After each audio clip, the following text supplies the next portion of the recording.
नमस्कार, बेलुका 7:30 बजेको नेपाल लाइभ समाचारमा स्वागत छ। म पुष्पा केसी। सुरुमा मुख्य समाचार शीर्षकहरू। गण्डकी प्रदेशमा खुम्चियो कांग्रेस, एकीकृत समाजवादीलाई पोखराको भर। चुनावी कमाण्डर उपसभापति पूर्णबहादुर खड्काकै गृहनगरको पराजयले कर्णालीमा खुसी हुन सकेन कांग्रेस, अन्तर्घातको आरोप। नाबालिकामाथि हुने बलात्कार लगायत जघन्य अपराधका घटनामा हदम्याद लगाउने कानूनी व्यवस्था हटाउन सरकारसँग महिला सांसदको माग। तत्काल कानून संशोधन नगरे संसदमा संकल्प प्रस्ताव ल्याउने चेतावनी।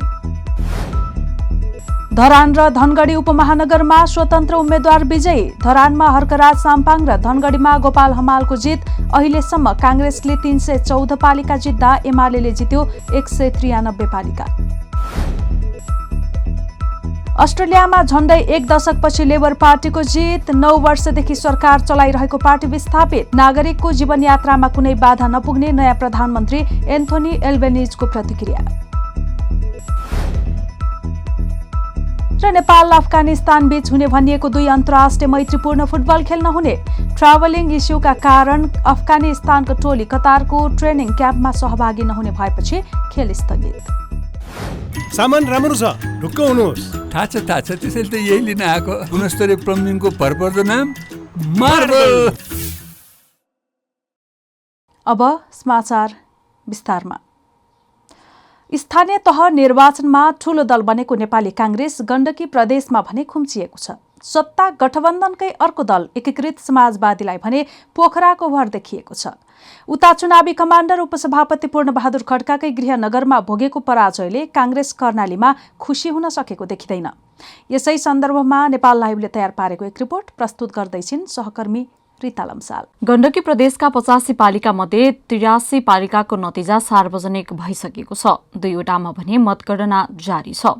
नतिजा सार्वजनिक भएका 83 पालिका मध्ये नेपाली कांग्रेस र नेकपा एमाले बराबर 35-35 पालिकाको नेतृत्व जितेका छन्। 2074 सालको निर्वाचनमा 44 पालिकाको नेतृत्व जितेको कांग्रेसले यसपटक 35 पालिकाको नेतृत्वमा चित्त बुझाउनु परेको छ। गोर्खामा उसलाई सबैभन्दा ठूलो झड्का लागेको छ। त्यहाँका 11 पालिका मध्ये अघिल्लो निर्वाचनमा 9वटामा जित निकालेको उसले यसपटक 2वटामा मात्रै जित्न सक्यो। अघिल्लो निर्वाचनमा 34 पालिकाको प्रमुख जितेको एमाले एउटा थप पालिकाको नेतृत्व जितेको छ। अहिले उसले 35 पालिकाको नेतृत्व जितिसकेको छ। अघिल्लो निर्वाचन गोर्खामा कुनै पालिकाको नेतृत्व जित्न नसकेको उसले यसपटक पनि त्यही नियति दोहोर्यायो। माओवादी केन्द्रले देशभरको समग्र नतिजामा केही सुधार गरेको छ। 2074 सालमा उसले 5 पालिकाको नेतृत्व जितेको थियो। यसपटक उसले 11वटा पालिकाको नेतृत्व जितेको छ। त्यसका लागि गोर्खा नै सहायक बनेको छ। यो पालिकामा अघिल्लो चुनावमा 2 पालिकामा मात्रै जितेको उसले यसपटक 9वटामा जित निकाल्यो। यसपटक उसले तनहु 1 र बागलुङ 1 पालिकाको नेतृत्व मात्रै जितेको छ। राष्ट्रिय जनमोर्चाले बागलुङमा 2 पालिकाको नेतृत्व जितेको छ। यसअघि सोही जिल्लामा एउटा मात्रै पालिका जितेको उसले यसपटक 2 पालिकाको नेतृत्व जित्यो। एमाले विभाजन भएर गठन भएको नेकपा एकीकृत समाजवादी पनि यो प्रदेशमा कमजोर साबित भएको छ। अहिलेसम्म सार्वजनिक 83 पालिकाको नतिजामा उसले नेतृत्व जित्न सकेको छैन। उसले पोखरा महानगरपालिकामा अग्रता लिएको छ। त्यहाँ जिते मात्रै उसको उपस्थिति देखिनेछ। उता स्थानीय तहको निर्वाचनको 95% बढी नतिजा आइसकेको छ। देशभरको नतिजालाई केलाउने हो भने नेपाली कांग्रेसले उत्साहजनक सफलता हासिल गरेको छ। सफलताले पार्टी उपसभापति तथा स्थानीय तह चुनावका कमाण्डर पूर्णबहादुर खड्कालाई खुशी बनाउनु पर्ने हो, तर उनी खुशी बन्न सकेको देखिँदैन। गृहनगर सुर्खेत वीरेन्द्रनगर पालिकामा माओवादीसँग गठबन्धन गर्दा समेत कांग्रेसले हार बेहोर्नु पर्यो। नगरमा प्रमुख र उपप्रमुख मात्रै होइन, 16 मध्ये 11वटामा एमाले जित्यो। गृह जिल्ला सुर्खेतकै नतिजा पनि खड्काका लागि निराशाजनक रह्यो। 2074 मै 6वटा पालिका जितेको कांग्रेसले यसपल्ट 2टा गुमायो। गुमेका 2वटै भेरीगंगा र चिङगाड गाउँपालिका उपसभापति खड्काकै निर्वाचन क्षेत्रभित्र पर्छन्। संघीय निर्वाचनमा समेत कांग्रेसको भोट बैंकका रूपमा चिनिने यी पालिका सहित सुर्खेतको समग्र पराजयलाई खड्काले सहज रूपमा लिएका छैनन्। कांग्रेसको स्थानीय नेतृत्वलाई उनले हारको कारक र कारण खोज्न निर्देशन गरिसकेका छन्। समग्र लाभले नदिएको सन्तुष्टि। कर्णालीका 79 पालिकामा 2074 सालमा कांग्रेसले 25 पालिका मात्रै जितेको थियो। 27 पालिका जितेर एमाले पहिलोभन्दा कांग्रेसको हैसियत माओवादीसँग बराबर बनेको थियो। यसपल्ट कांग्रेसले 7वटा पालिका बढाएर संख्या 32 पुर्याएको छ। प्रतिस्पर्धी दल एमाले 12वटा गुमाएर 15मा झरेको छ। गठबन्धनबाट माओवादी केन्द्रले शक्ति बढाउन सकेन, उल्टो 2वटा पालिका गुमाएर 23मा झरेको छ। यसरी हेर्दा कर्णालीमा कांग्रेसको प्रभाव बढेको छ। तर कर्णाली प्रदेशको सदरमुकाम समेत रहेको समग्र केन्द्र सुर्खेतको हार उपसभापति खड्काले सहजै पचाउने अवस्था छैन। समग्रमा प्राप्त लाभबाट सन्तुष्टि नलिने संकेत उनले देखाइसकेको स्थानीय नेताहरू बताउँछन्। सुर्खेतको वीरेन्द्रनगर सहितका पालिकामा कांग्रेसको हारलाई पार्टीको कमजोरीका रूपमा स्वीकारिएको छैन। बरु कांग्रेसकै एउटा समूहले अन्तर्घात गरेको चर्चा चिया चौतारोमा छ। उपसभापति खड्का पक्षले कांग्रेस पूर्व केन्द्रीय सदस्य हृदयराम थानी समूहले अन्तर्घात गरेको आरोप लगाएको छ। स्थानीय तहको उम्मेदवारीमा 40% भाग उक्त समूहले मागेको थियो, तर उक्त समूहको माग सम्बोधन हुन सकेन। थानी समूह असन्तुष्ट रह्यो। त्यही असन्तुष्टि मतपेटिकामा झरेको रूपमा कांग्रेसको खड्का समूहले आरोप लगाएको छ। वीरेन्द्रनगरमा गठबन्धनका तर्फबाट नेपाली कांग्रेसका उम्मेद्वार उपेन्द्र खड्कालाई 554 मत अन्तरले पराजित गर्दै एमालेकी मोहन माया ढकाल मेयरमा विजयी भएकी हुन्। नेकपा एमालेका अध्यक्ष केपी शर्मा ओलीले भ्यू टावरको अर्थ नबुझ्नेहरूले यसको विरोध गर्ने गरेको टिप्पणी गरेका छन्।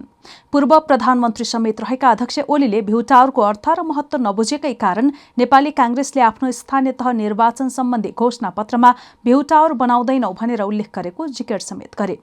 आइतबार काठमाडौँमा मीना श्रेष्ठद्वारा लिखित कविता संग्रह फर्गेट एस्टरडे विमोचन गर्दै उनले भ्यू टावरको विरोध गरेको भन्दै नेपाली कांग्रेसलाई फ्रान्समा बनाइएको आइफेल टावरले अर्बौं आमदानी दिएको स्मरण गराए।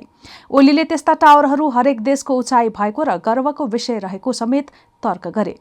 एउटा पार्टीले आफ्नो घोषणापत्रमै भन्यो भ्यू टावर बनाउँदैन, भ्यू टावर बनाउने काम छैन। इफेल भन्ने इन्जिनियर जसले इफेल टावर बनाए बुद्धि नभएका रहेछन् कि क्या हो? जो फ्रान्सको प्रतीक भएको छ, जसले फ्रान्सलाई अरबौंको आमदानी दिलाएको छ, भ्यू टावर भन्दा केही होइन। टुप्पामा धान पनि फल्दैन, अलिक तल कोदो पनि फल्दैन, अलिक तल मकै पनि फल्दैन, आँप पनि फल्दैन, लिची पनि फल्दैन, केही पनि फल्दैन, पैसा मात्रै फल्छ भ्यू टावरमा। इफेल टावर, वाशिंगटन टावर, अन्तका टावर। इतिहास, ऐतिहासिक धरोहर, हाम्रो उचाइ, थुप्रै कुराहरू त्यसभित्र हुने गर्छ। तर जब हामी सोझो आमदानीको कारोबार मात्रै गर्छौँ भने। अध्यक्ष ओलीले कवयत्री श्रेष्ठलाई समाजले फर्गेट एस्टरडे लेख्न लगाएको उल्लेख गर्दै अब इतिहासप्रति गौरव गरेर लेख्न लगाउनु पर्ने बताएका छन्। महिला सांसदहरूले नाबालिकामाथि हुने बलात्कार लगायतका जघन्य अपराधका घटनामा हदम्याद लगाउने कानूनी व्यवस्था तत्काल हटाउन सरकारसँग माग गरेका छन्।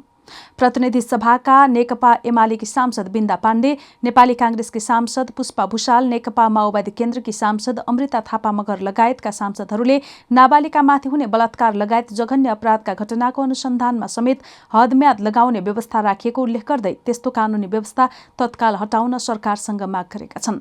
सौन्दर्य प्रतियोगिताका आयोजकले 8 वर्ष अघि बलात्कार गरेको घटना सामाजिक सञ्जाल मार्फत सार्वजनिक गरेकी एक युवतीको विषयलाई लिएर प्रतिनिधि सभा अन्तर्गतको महिला तथा सामाजिक समितिको छलफलमा बोल्दै एमालेकी सांसद पाण्डेले सरकारले सो घटनाको अनुसन्धानका लागि हदम्याद हटाउने गरी तत्काल कानून संशोधन नगरे आफूहरूले संसदमा संकल्प प्रस्ताव ल्याउने चेतावनी दिइन्।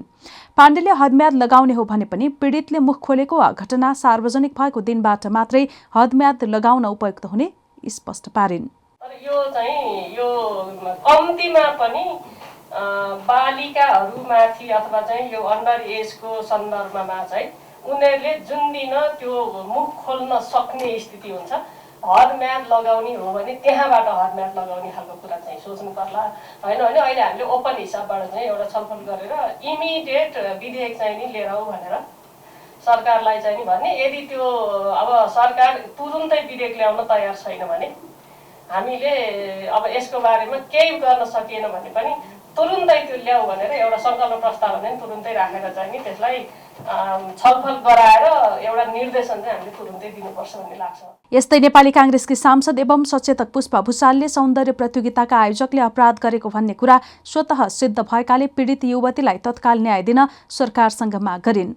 उनले नाबालिकाहरूको हकमा अनुसन्धानका लागि हदम्याद हटाउन पनि सरकार तयार हुनुपर्ने बताएकी छिन्। अनुसन्धानको दायरा त सुरु गरिहाल्नुपर्छ, त्यसमा कुनै दुई मात्रै भएन।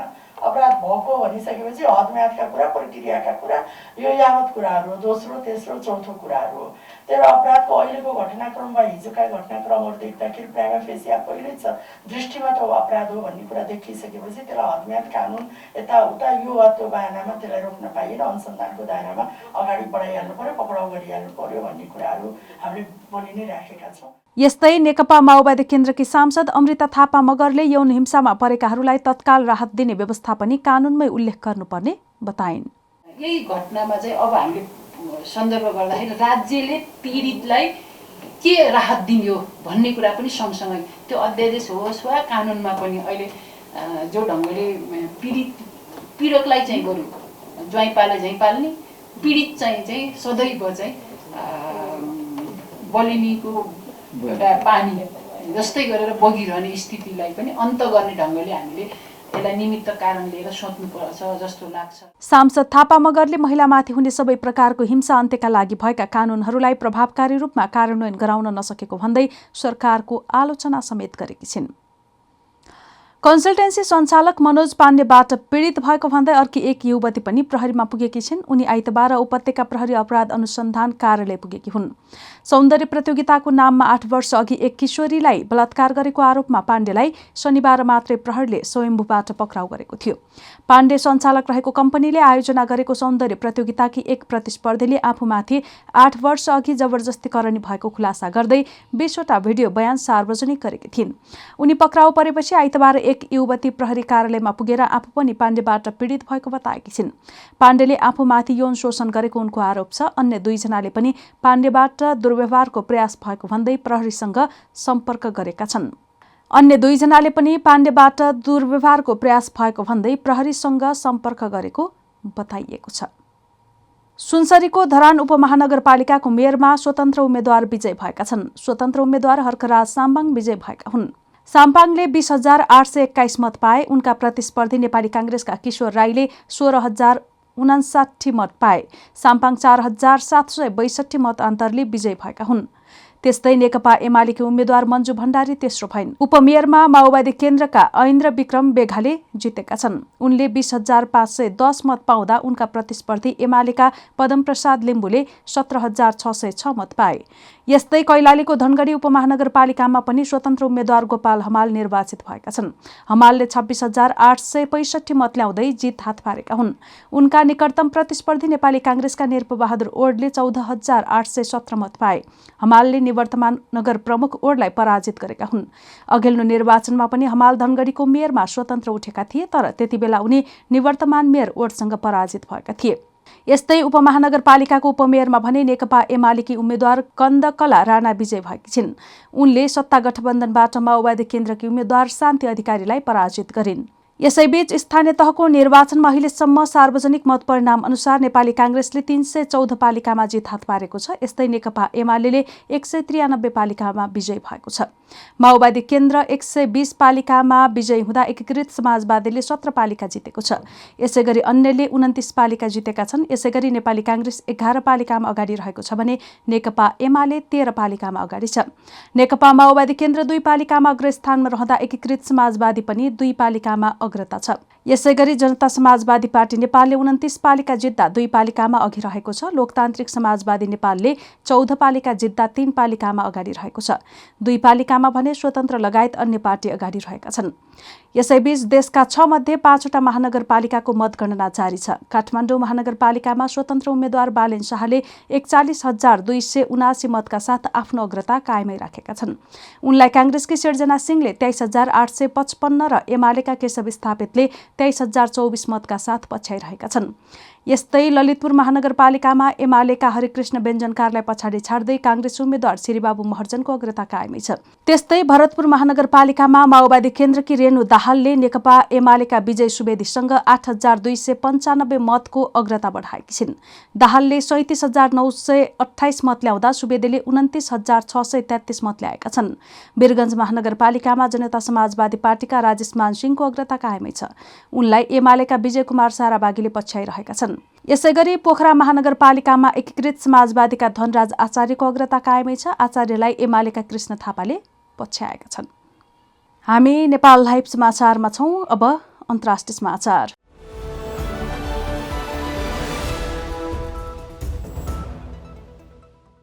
अस्ट्रेलियाको नयाँ प्रधानमन्त्रीमा एन्थोनी अल्बेनिज नयाँ प्रधानमन्त्री निर्वाचित भएका छन्। झण्डै 1 दशकपछि लेबर पार्टीलाई जित दिलाउँदै एन्थोनी अस्ट्रेलियाको नयाँ प्रधानमन्त्रीमा निर्वाचित भएका हुन्।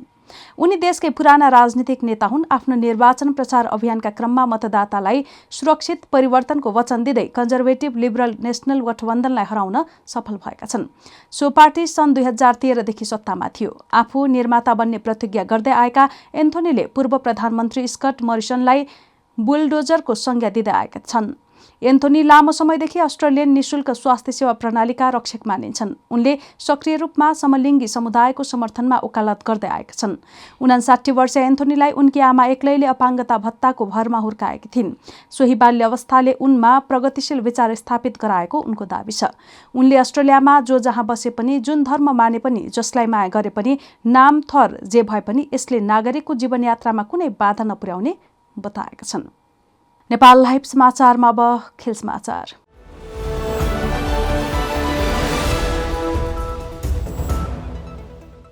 नेपाल र अफगानिस्तान बीच हुने भनिएको 2 अन्तर्राष्ट्रिय मैत्रीपूर्ण फुटबल खेल नहुने भएको छ। अखिल नेपाल फुटबल संघले कुवेतमा हुने एएफसी एसिया कप 2023 को तेस्रो चरणका लागि तयारी स्वरूप कतारमा नेपाल र अफगानिस्तान बीच 2 अन्तर्राष्ट्रिय मैत्रीपूर्ण फुटबल खेलाउने तय गरेको थियो। 11 र 15 जेठमा हुने तय भएको उक्त मैत्रीपूर्ण खेल स्थगित भएको एन्फाका महासचिव इन्द्रमान तुलाधरले जानकारी दिए। दुवै देशको ट्रेनिङ क्याम्प कतारमै थियो। त्यसै कारण 2 मैत्रीपूर्ण खेल खेल्ने तयारी भएको थियो। तर ट्राभलिङ इस्युका कारण अफगानिस्तानको टोली कतारको ट्रेनिङ क्याम्पमा सहभागी नहुने भएपछि खेल स्थगित गरिएको हो, उनले नेपाल लाइभसँग भने। नेपालले थप तयारी भने कतारमा गएर गर्ने तुलाधरले जानकारी दिए। नेपालले यही जुन दोस्रो साता कुवेतमा एएफसी एसिया कप 2023 को तेस्रो चरणका खेल खेल्दैछ। त्यसैको तयारीमा रहेको नेपाली टोलीले त्रिपुरेश्वर स्थित दशरथ रङ्गशालामा विदेशी खेलाडी सम्मिलित एभेनियर एफसी दाउलासँग 5 अभ्यास खेल खेलिसकेको छ। नेपाली टिमका मुख्य प्रशिक्षक अब्दुल्ला अलमुथाइरीले शुक्रबार नै एएफसी एसिया कप 2023 को तेस्रो चरणका लागि राष्ट्रिय फुटबल टोलीको घोषणा गरेका छन्। प्रशिक्षक अलमुथाइरीले नियमित कप्तान तथा गोलकिपर किरण चेम्जोङ सहित विद्रोह गरेका 10 खेलाडी बिनै 23 सदस्यीय टोली घोषणा गरेका हुन्। सामान राम्रो छ, ढुक्क हुनुहोस्। थाहा छ त्यसैले त यही लिन आएको। गुणस्तरीय प्लम्बिङको भरपर्दो नाम मार्बल। नेपाल लाइभ समाचार सकिएको छ। समाचारको अन्त्यमा मुख्य समाचारका शीर्षकहरू फेरि एकपटक। गण्डकी प्रदेशमा खुम्चियो काङ्ग्रेस, एकीकृत समाजवादीलाई पोखराको भर। चुनावी कमान्डर उपसभापति पूर्णबहादुर खड्काकै गृहनगरको पराजयले कर्णालीमा खुसी हुन सकेन काङ्ग्रेस, अन्तर्घातको आरोप। नाबालिकामाथि हुने बलात्कार लगायत जघन्य अपराधका घटनामा हदम्याद लगाउने कानूनी व्यवस्था हटाउन सरकारसँग महिला सांसदको माग। तत्काल कानून संशोधन नगरे संसदमा संकल्प प्रस्ताव ल्याउने चेतावनी। धरान र धनगढी उपमहानगरमा स्वतन्त्र उम्मेद्वार विजयी। धरानमा हर्कराज साम्पाङ र धनगढीमा गोपाल हमालको जित। अहिलेसम्म काङ्ग्रेसले 314 पालिका जित्दा एमालेले जित्यो 193 पालिका। अस्ट्रेलियामा झण्डै 1 दशकपछि लेबर पार्टीको जित। 9 वर्षदेखि सरकार चलाइरहेको पार्टी विस्थापित। नागरिकको जीवनयात्रामा कुनै बाधा नपुग्ने नयाँ प्रधानमन्त्री एन्थोनी एल्बेनिजको प्रतिक्रिया। र नेपाल अफगानिस्तान बीच हुने भनिएको 2 अन्तर्राष्ट्रिय मैत्रीपूर्ण फुटबल खेल नहुने। ट्राभलिङ इस्युका कारण अफगानिस्तानको टोली कतारको ट्रेनिङ क्याम्पमा सहभागी नहुने भएपछि खेल स्थगित। नेपाल लाइभ समाचार आज यति नै। यस्तै 8:30 बजे स्थानीय तहको निर्वाचन विशेष कार्यक्रम गाउँका सिंहदरबार हेर्न सक्नुहुनेछ। हाम्रा अन्य कार्यक्रम नेपाल लाइभको Facebook page, YouTube channel, Twitter र हाम्रो वेबसाइट नेपाललाइभ.com मा पढ्न र हेर्न सक्नुहुनेछ। नमस्कार।